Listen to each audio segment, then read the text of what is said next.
What is up, everybody? Welcome back to another video. In today's video, we are back to discuss another possible free agent target for the Detroit Lions this offseason. And today, we are talking about one of the top possible free agents this offseason that has some rumors that the Lions would be interested in this player if he does become a free agent this offseason. So let's get it started. The city's been down and it found a way to get up. And when you knock us down, we're going to get up. And on the way up, we're going to bite a kneecap off, all right? And we're going to stand up. And then it's going to take two more shots to knock us down.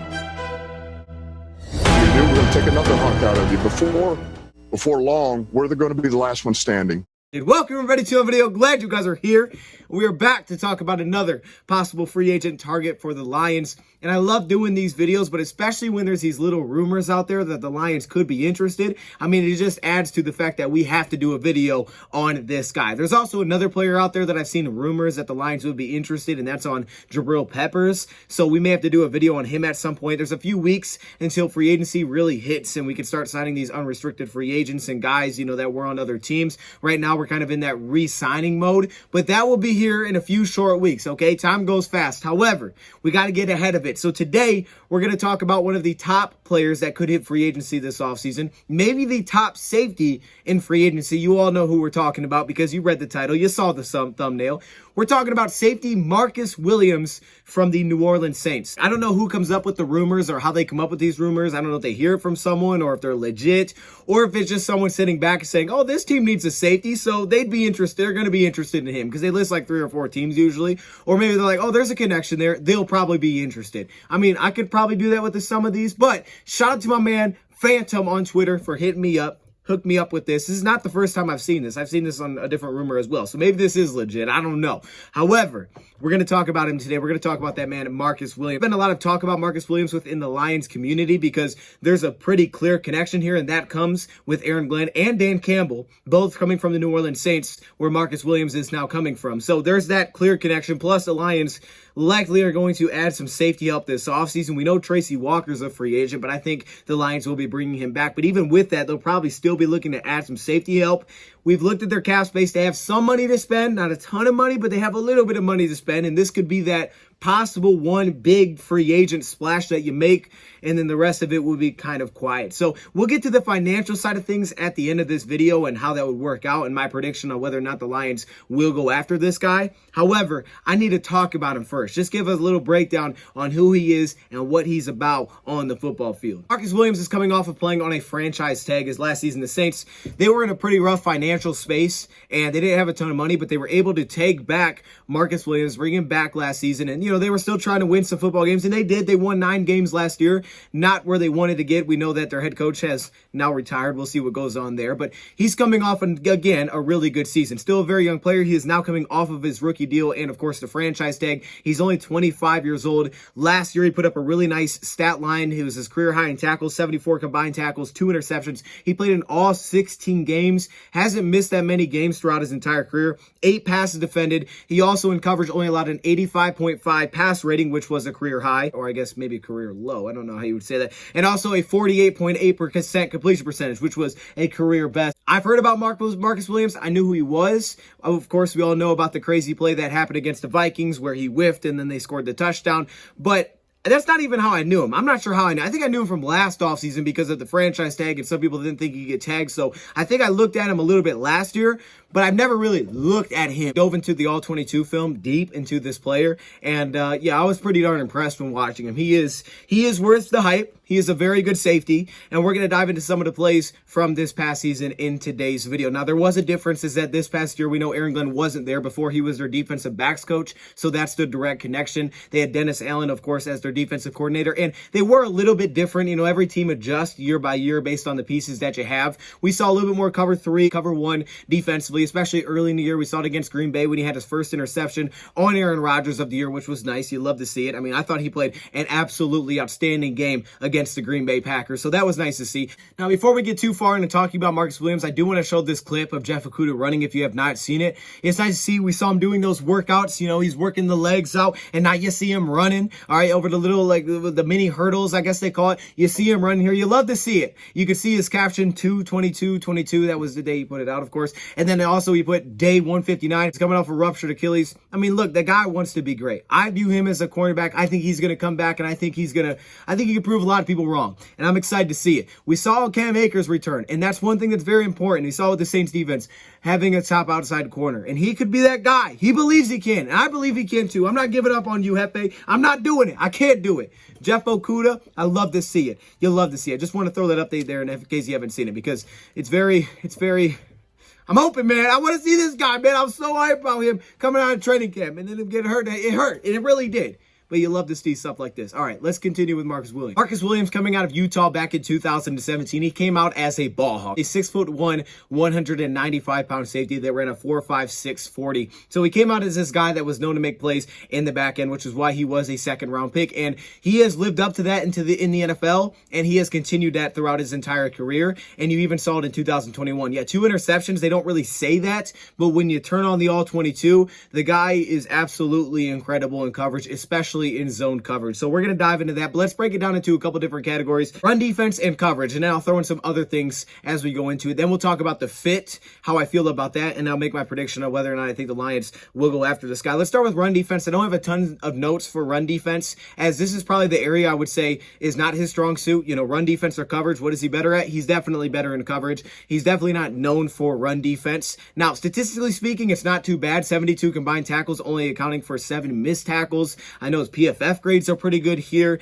and they've talked about the improvement that he's had as a run defender. You watch the all-22, he's definitely not a great run defender. I wouldn't put him into that category. He does some things well, but I don't think I'll be mistaking this guy for a big hitter, a thumper. You know, I mean, you might throw in some highlights of him and you'll get some hits in there, and it's like, okay, but those are the highlights. But when watching him just in general, I definitely won't be mistaking this guy for a big hitter. That's not really his play style. One of my biggest knocks for him, his entire free agent profile, is that when you watch him as a tackler, instead of really running through the ball carrier, he has more of a tendency to kind of catch whoever has the football, whether that's a running back or tight end, whoever it is. He kind of catches the guy rather than running through him. Now, you will get your flashes here of some really nice hits. It was his shoulder. Specifically, you saw it on running backs. I saw it sometimes in the red zone. Aside from that, for the most part, you'll see him. He'll kind of just catch the guy, kind of grab him, and it's not a very strong tackle. He doesn't run through the ball carrier. He doesn't really play with that mentality, and that definitely led to some missed tackles, because sometimes he's kind of reaching. Instead of running through them,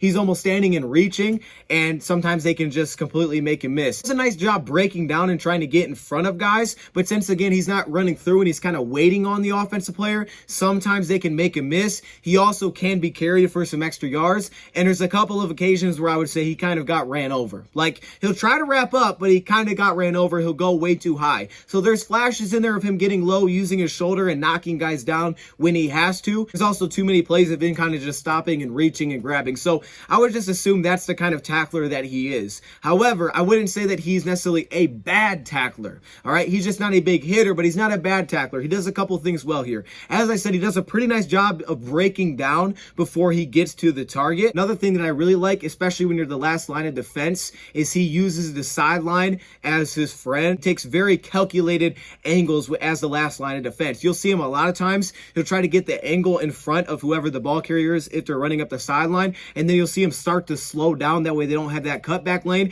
and he'll just slowly kind of wall them off out of bounds. So he may give up a few extra yards here, but he won't give up the biggest play. Now, this did work against him once that I saw, and that was against Dallas, where Tony Pollard kind of ran up the sideline. You see him start to slow down, and he just kept going, and he ended up actually beating him down the sideline for a touchdown. He's pretty good at not allowing the huge play as a run defender, taking calculated angles and making sure that as the last line defense, I at least bring the guy down, because a lot of times he is playing, and we saw it this past year, the deep safety role. When they went to cover 1, cover 3, he was rarely the guy that was sliding down in the box. He played the guy that was deep. So when you're the deepest of the deepest, you're the last line defense, you can't let a guy score a touchdown. He doesn't do that. I also know that he does a pretty nice job of striking the football sometimes when he tackles, but I definitely won't mistake him for a great run defender or a big hitter, even though he has some flashes of it. I won't necessarily call it his strength. Now, the next category, which is coverage, this I will call his strength. He is a fantastic coverage guy, especially in zone.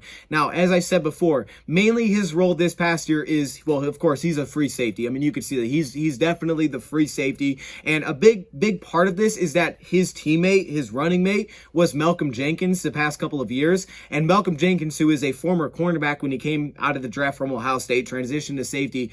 Malcolm Jenkins played the strong safety role, but he's also much more equipped to play that role. Like, he's built for that role because he's comfortable sliding down playing slot man coverage. He's very comfortable in man coverage, and he likes to hit. He's very comfortable as a strong safety player. Before that, they had Von Bell, another very comfortable, strong safety player, versus Marcus Williams, who's a little bit of the opposite, which makes it mesh well. He's the guy that plays deep. He thrives in zone coverage. You get your occasional man coverage rep, but we'll get to that a little bit more in a second. Let's talk about what I liked in zone coverage. First off, just the physical tools.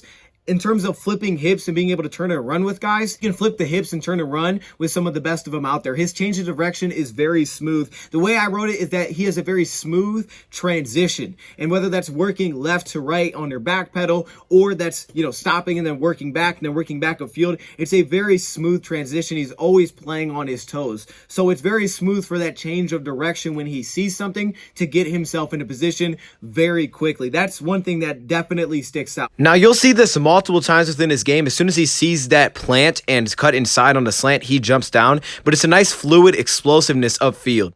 Really good at that, but instinctually, he is a fantastic coverage safety. And this is where I really think he sets himself apart because, yeah, he moves well, but he's not the fastest guy. He's got good speed, but it's not great range. That's one of my knocks is he could play cover one. He could cover the entire field. It's good range, but it's not great. Running a 4.56 40. He's not super fast, not super long. But what sticks out here is that his instincts are on point. He gets himself going to places very early, and he puts himself in a very good position to succeed. I want to point out this specific play, and this is against the Green Bay Packers, so I know it was week 1, so I don't know if you picked this up on film or what, but the play recognition here was outstanding, and this is something that shows up in so many different ways throughout his film. Here you see the Green Bay Packers are basically going to run kind of a pick play here for Devontae Adams underneath, who's going to run this underneath drag with inside the 10-yard line. Now, he doesn't come up with this interception, but he's all over it. So he immediately recognizes the drag and instantly gets in front of this play, completely disregards two really non-routes that they're running on the other side of the field, kind of setting picks,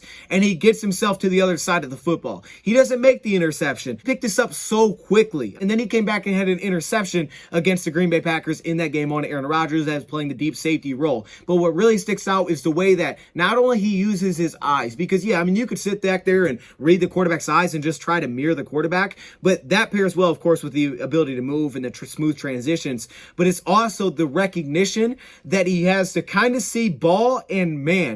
It's like he uses his peripheral vision to know where the guy is. And I don't know if it's just pre-snap. I don't know if it's film study. I don't know if he can actually just see both guys at the same time. It's probably a little bit of all of it. What's so impressive is that he kind of knows where things are while not actually looking there. So he can read a quarterback's eyes, but it doesn't completely fool him because he usually knows where other routes are on the play. So it's tough to move him as a quarterback. Aaron Rodgers didn't test this guy that much. I thought, you might test. He didn't test him. Now, a big part of this, of course, they got some good corners. You got Marshawn Lattimore, and a lot of times they'll play leverage as a safety, and he'll leverage inside, and the cornerbacks will force their guys back inside. So they're able to do that. Marcus Williams can handle one-on-one on the opposite side of the field, and they can just let him be him. It's just play wreck, and you saw it a couple times in this Philadelphia Eagles game specifically. This play really stuck out. He's in a cover 2 drop here. Let's talk about communication real quick, because this is another thing that he does well. I pair it all together. I call it football IQ. Understands where guys are supposed to be and where assignments are supposed to be, and he picks up on when guys are not where they're supposed to be.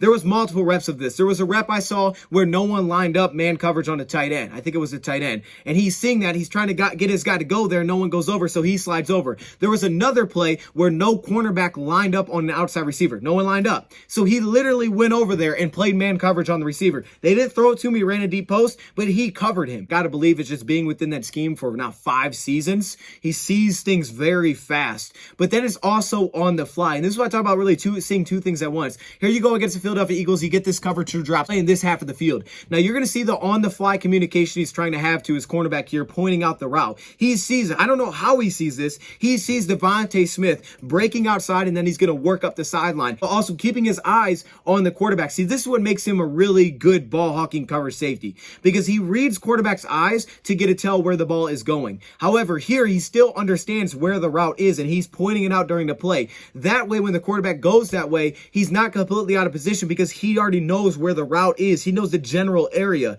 I see the quarterback's going this way and the ball's going that way, but when I turn to look that way, do I know where the guys are at? Young safeties coming out of this draft, you kind of notice they can read quarterback's eyes, but sometimes they didn't always know where routes and patterns were going, so they would get kind of lost and they have to put their head down. Something I noticed a little bit with Kyle Hamilton, not at all the case with Marcus Williams. He recognizes this, gets over there, and knocks Devontae Smith out of bounds to make this pass incomplete. There was one against Dallas where he'll almost disregard certain routes, just doing his own thing, but he's really not doing his own thing because he reads the quarterback's eyes. He plays off of their movement, off the quarterback eyes. He's automatically flowing in that direction, but he still understands where routes are. So he can leave where maybe his assignment would be, which you'd be like, oh, that's open. But the quarterback doesn't know that. He's expecting him to be there. However, while he understands where it is, he'll leave that, understanding, yeah, the quarterback's not going back there. I'm going to get myself in position. And he's in the spot. It's like, why is he over there? He's over there because he's watching the quarterback. Now, there is a little downside of this, and that is specifically that pump fakes can get him. All right, that's something I saw. Quarterback movement gets him.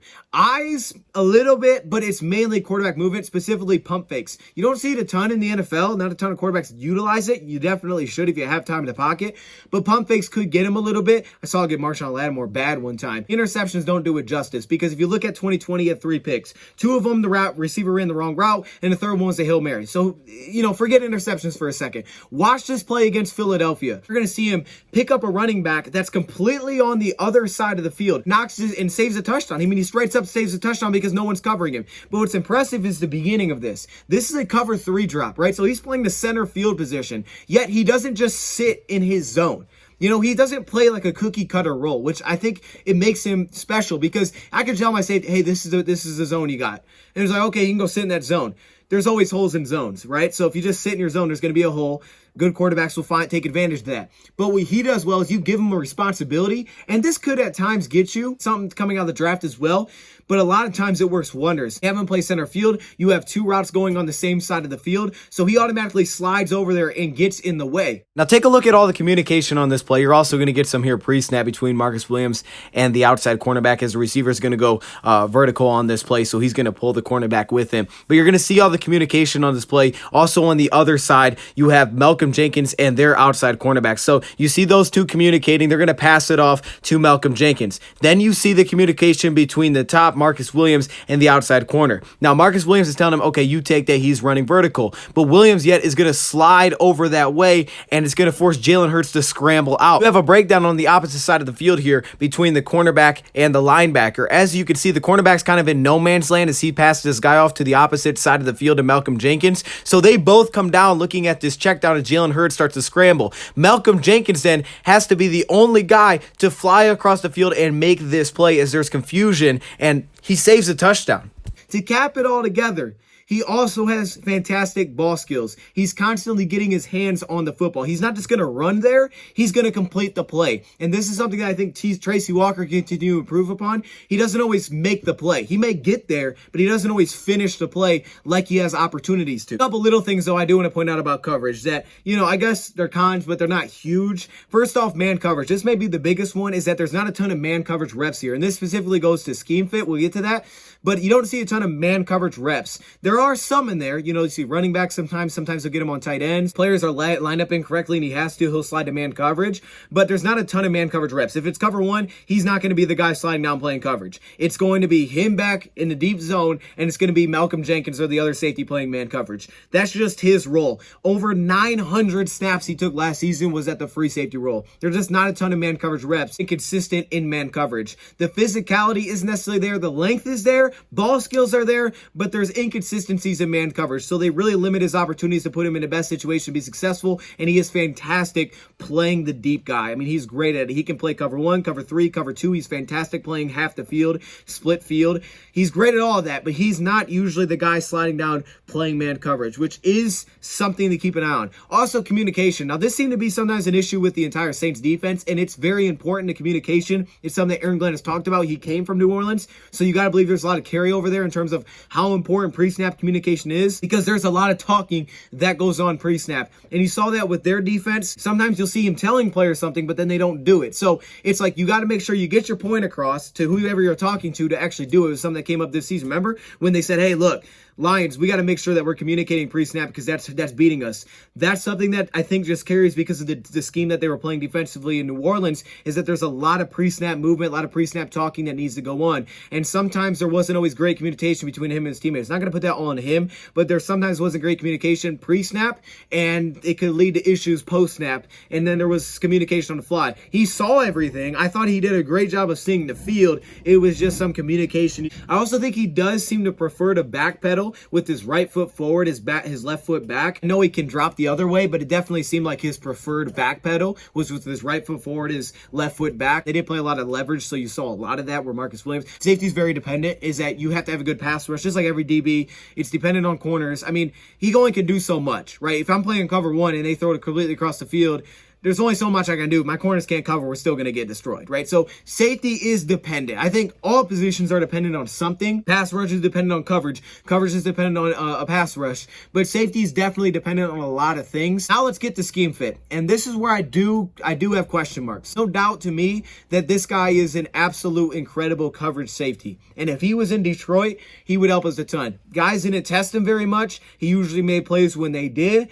Very good coverage safety, high level instincts, and we know coming from New Orleans where Aaron Glenn was for 4 seasons, he's probably going to be able to pick up things very fast. The normal understanding of the defense that Tracy had to take last year, or a rookie would, or someone completely new, he would probably pick it up pretty darn fast because he's already been within it for years, or at least some variation of it. So I think that's a very big plus. We have some concerns about specifically the fit with him and a guy like Tracy. See, I think Tracy's coming back. Lions said it was a priority. Aaron Glenn said we like good players, so of course we want to bring him back. Of course, if they don't, if they go like, hey, we're not bringing back Tracy, we'll go get Marcus Williams, someone else, that changes up things. It definitely is something worth noting that I do think there's a couple concerns with those two pairing together if Tracy Walker was brought back and they try to sign Marcus Williams.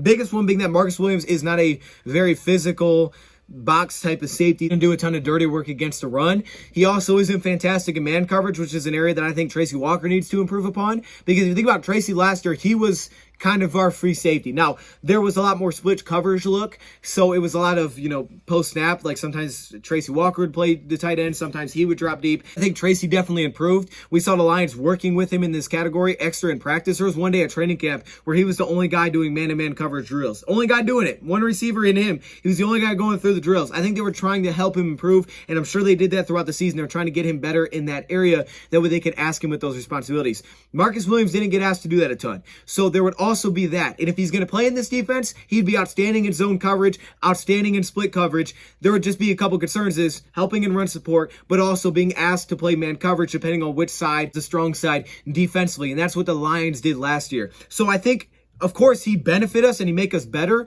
but there are some small questions about his fit. I mean, Tracy came out. We know what he is as a hitter, so he definitely bring that. So I think they could pair together. You're just not going to, I don't think the Lions want to make Tracy Walker your peer, like cover 3. Okay, he's in the box. That's not what they wanted to be. When we went to those single eye looks, a lot of times they were post snaps, so you didn't know who it was going to be. And when they did, he varied, between playing deep and playing in the box. But you don't want him to be your constant box guy. Malcolm Jenkins coming in, he could play deep, but he was kind of like, yeah, he's a slot corner / guy that's going to help us in the run.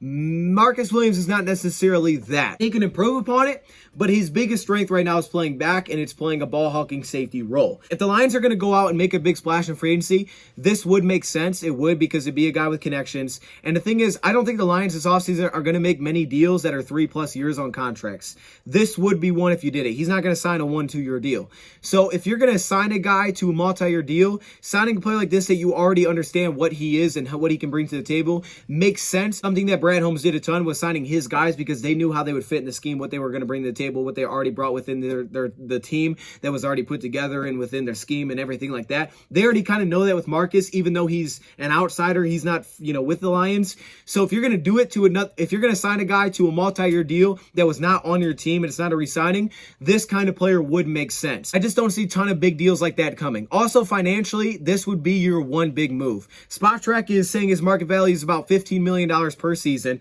PFS projecting he makes $16.2 million per year, $16.12 million per year, which would be a 4-year, $64.5 million deal with 35 of that guaranteed. That's their projection. It may not be exact, but it's probably going to be in that range. It's a lot of money. And you can set up contracts a little bit different, backload a little bit, put a couple void years. The point is, though, it's going to be your main splash signing. It means it's unlikely you're probably bringing back Charles Harris. This would be your big signing. I mean, it's basically giving a guy that kind of deal is like drafting a guy at number 2. And maybe even to another extent, because you have so much guarantee money, you're locking him up for so many years, you're basically banking on him being that guy. And I think that's why usually the Rams would stay away from that with Brad Holmes, is they'd like to re-sign their guys. That's the big thing here. And if you're going to bring back Tracy Walker, I'd be curious to see how well that meshed together. Think it could, because I think they're both very talented. I'm going to predict that the Lions don't sign Marcus Williams this offseason. Am I saying I'd be against it? Heck no. The guy is outstanding in coverage, and he would help our defense, no question. And he's only 25 years old, and he's been pretty healthy, knock on wood, for the guy. He's a great player. But I'm going to predict the Lions don't sign Marcus Williams. They may be interested. I'm just going to predict they don't do it. I think the Lions save more money here. I think the Lions would more likely, I think they do bring back Tracy Walker. I think they more likely go sign a cheaper plug deal. Of course, they'll have Will Harris and maybe go draft a safety. It doesn't mean they're top pick. Draft safety somewhere and try to develop those guys with the defensive backs coaches that they have, instead of spending that much money on a position that they specialize in, which is defensive backs. I think they'd more likely draft someone, try to develop him, maybe get a veteran placeholder again this year. We're likely to do something like that and develop their own guy and continue to improve and help Tracy Walker if they're going to lock him up for multi-years, and have him kind of try to be their Marcus Williams. I think they think he could be that kind of guy with maybe some more versatility, as he's a bigger hitter and he can help you a little bit more on tight ends. Marcus Williams is a great player. I'm going to predict the Lions don't sign him, but they could definitely be interested. Now, if they did sign him, what I do like is that I think Will Harris would kind of play that third safety role, and I think they love to do that. The Saints love to do it. Lions can do it. I think Will Harris will be able to play the third safety role because now he's working at corner, and I think he'll kind of be a corner next year. He'll just become a corner, so it'll help him development. Just, hey, be a corner. Let's just do that. Don't try to be both. Just be a corner, but they'll be able to use him on those 3 safety sets as, hey, you can slide in, cover tight end, cover a slot, bring the blitz, help us on the run, and then those 2 guys can play back deep. I think that's something that they could do, but that's of course only on sub packages. That's not early downs. So I think it could work. I don't want to say it's perfect fit, but it could be a good fit. And there's no question he'd upgrade this defense. I'm going to predict that they don't sign him, but if they did, would I be mad? Would I be like, dang, Lions sign him? No, I'd be hype. Anyways, let me know your thoughts in the comments below. How do you guys feel about Marcus Williams? Thank you for watching, and I'm out.